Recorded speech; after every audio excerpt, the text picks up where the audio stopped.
बंद कमरे का खौफनाक राज, कातिल कौन? एक बंद कमरा, एक अधूरी वसीयत और एक ऐसा कातिल जिसने कानून की आंखों में धूल झोंकने की पूरी कोशिश की। पर क्या वो उस एक छोटे से सुराग को मिटा पाया? तैयार हो जाए, क्योंकि आज की ये कहानी आपके होश उड़ाने वाली है। कहानी शुरू होती है एक पुरानी हवेली के उस सुनसान कमरे से, जहां मशहूर लेखक दीपक राय की लाश उनकी कुर्सी पर पड़ी मिली। मेज पर उनकी वसीयत अधूरी थी और बगल में एक फाउंटेन पेन खुला पड़ा था, जिससे मेज पर नीली स्याही फैल गई थी। सबसे अजीब बात यह थी कि दीपक राय के चश्मे का एक शीशा गायब था। कमरा अंदर से पूरी तरह लॉक था और खिड़की की जाली बाहर से कटी हुई थी। ऐसा लग रहा था जैसे कोई बाहर से आया और कत्ल करके गायब हो गया। लेकिन इंस्पेक्टर आर्यन को कुछ खटक रहा था। अगर कोई बाहर से आया, तो उसने दरवाजा अंदर से कैसे बंद किया? इंस्पेक्टर आर्यन ने जांच शुरू की और घर के 3 मुख्य लोगों को बुलाया।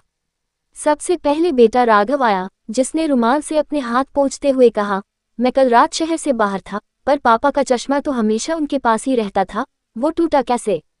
सेक्रेटरी किरण ने कांपती आवाज में कहा, मैंने सर को रात में दवा दी थी, तब वहां सिर्फ 2 गिलास थे और सर बिल्कुल ठीक थे, तीसरा गिलास कहाँ से आया मुझे नहीं पता। वही दीपक के भाई अनिल का कहना था कि वो बगल के कमरे में सो रहा था और उसे कोई शोर सुनाई नहीं दिया, सिवाय रात के 2 बजे एक भारी चीज गिरने की आवाज के। इंस्पेक्टर आर्यन ने देखा कि मेज पर रखे तीनों गिलासों में पानी का स्तर बराबर नहीं था। तीसरे गिलास में पानी सबसे ज्यादा था। जैसे ही उन्होंने उस गिलास को रोशनी की तरफ घुमाया, उन्हें पानी के अंदर कुछ चमकता हुआ दिखा। जब गिलास को खाली किया गया, तो उसके नीचे दीपक राय के चश्मे का वह टूटा हुआ शीशा मिला जिसे कातिल ने बड़ी चतुराई से छिपाया था। लेकिन असली सबूत अभी बाकी था। इंस्पेक्टर ने देखा कि राघव के रुमाल पर नीली स्याही के छोटे छोटे छींटे थे, जो बिल्कुल वैसी ही स्याही थी जैसी लेखक के मेज पर फैली थी। यहीं से सारा सच सामने आ गया।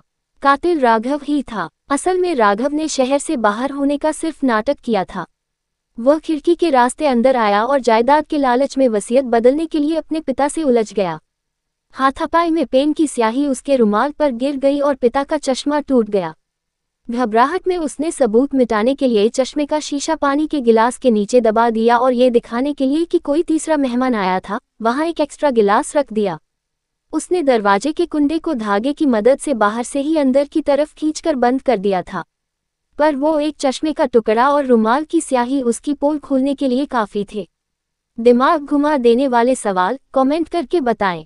अगर बेटा शहर से बाहर था, तो उसे कैसे पता चला कि पिता का चश्मा हमेशा उनके पास ही रहता था? क्या आपको लगता है कि भाई अनिल ने रात 2 बजे आवाज सुनी थी, फिर भी वो कमरे में क्यों नहीं आया? मेज पर रखे 3 गिलास में से एक में पानी ज्यादा क्यों था? क्या कातिल ने जल्दबाजी में गिलास भरा था? क्या वसीयत पर फैली स्याही लेखक ने संघर्ष के दौरान कातिल को चिन्हित करने के लिए गिराई थी? अगर आप इस केस के जासूस होते, तो क्या आप रुमाल की स्याही को पहले ही नोटिस कर लेते?